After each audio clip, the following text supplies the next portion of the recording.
Hi, my name is Hannah Denham, and I'm from Spanish Fort, Alabama. I'm a graduating senior with a journalism major and women, gender, and sexuality studies minor. When I first arrived on campus as a first year Bonner, I started in and after school tutoring at Natural Bridge Elementary School during my freshman year. That year, Kiki Spezio, a senior Bonner, passed the baton to me and helped me get involved in communications for a refugee working group.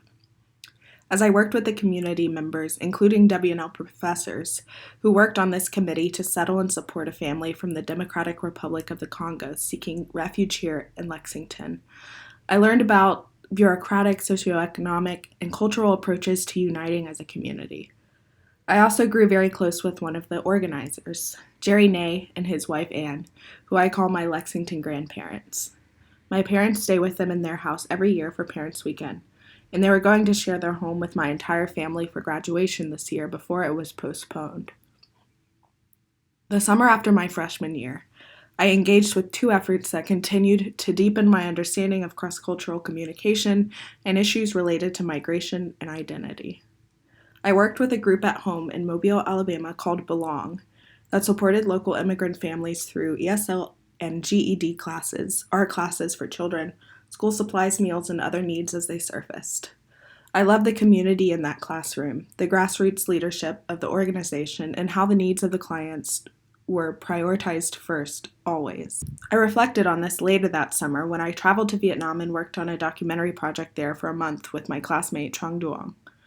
We listened to more than 20 people share their perspectives on gender, marriage, and identity, and we screened the documentary back on campus. This would have been my Bonner capstone project if not for the coronavirus.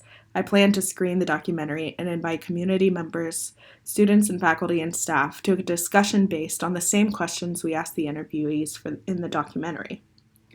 When I returned to campus as a sophomore, I was a volunteer venture leader for the first time to Greensboro and a Bonner intern working on internal programming and facilitating class discussions. I also got involved with W&L's English for Speakers of Other Languages through community events and Monday night group ESL class at Project Horizon.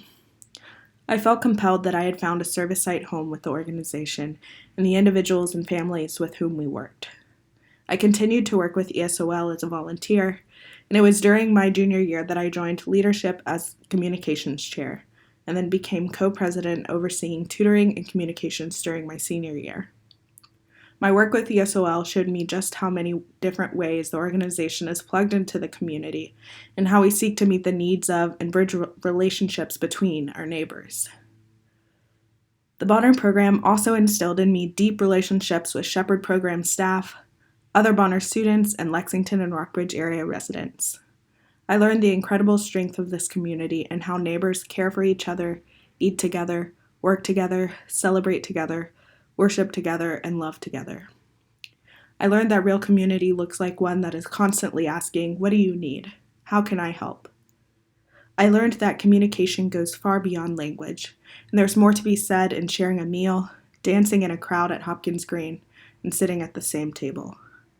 I realized my dream of becoming an immigration reporter because I want the opportunity to continue listening and sharing the stories of communities like the one I've gotten to know in Lexington. Thanks for an incredible 4 years, Bonner.